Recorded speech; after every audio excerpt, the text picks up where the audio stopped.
As a young boy growing up in Northeast Philadelphia, I enjoyed reading my local newspapers and watching the newscasts from my area.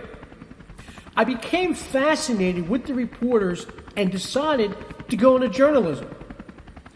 One of my very first assignments I remember doing as a cub reporter happened during the gas shortage in the 1970s. I'd asked my parents to buy me a tape recorder with a microphone, of course, for Christmas, and they did. As the gas shortage became a national story, I decided to go out with my best friend Jimmy Schmidt and interview random people on the street. We began stopping people on Seminole Avenue, asking them what they thought about the dire situation. At first, most people just walked past us thinking two little kids were looking for trouble, or they were there to make fun of them. But then they began to stop and talk to us. I remember some of the questions I asked were, "What is your name, sir or madam? What do you think about the oil crisis?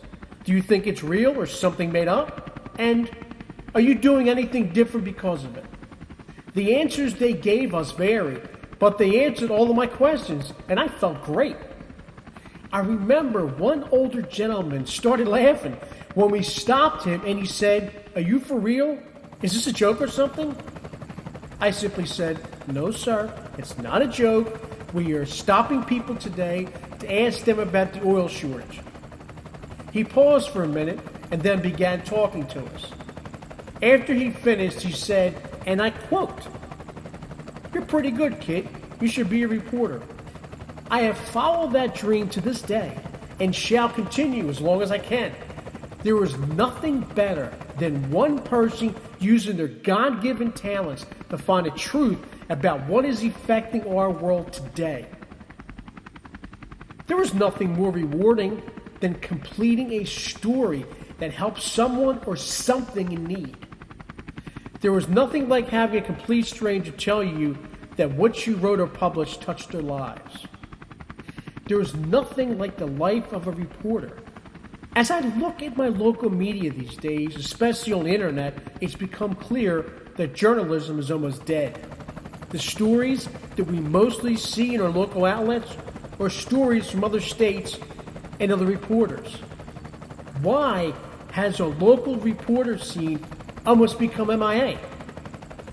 Have they become too lazy to track down their own leads, search for their own stories, or is it just another case of a shortage? Has the local journalism scene simply become a copy and paste profession? Where are the cub reporters these days? One answer is, it may be the almighty dollar. The companies these days would rather save a penny than hire reporters to give us the news. The major problem with that is, with less reporters, you get less real information and even less real facts. One fact, however, that is clear: the profession of a reporter is a dying one, and that's a damn shame. It's a shame for the reporters, a shame for their audience, and a shame for all those local stories that will never see the light of day.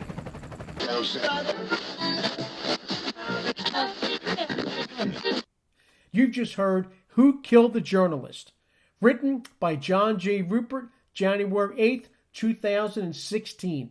It was recorded, spoken, music and effects added by Cub Reporter, John J. Ruppert, January 10th, 2021.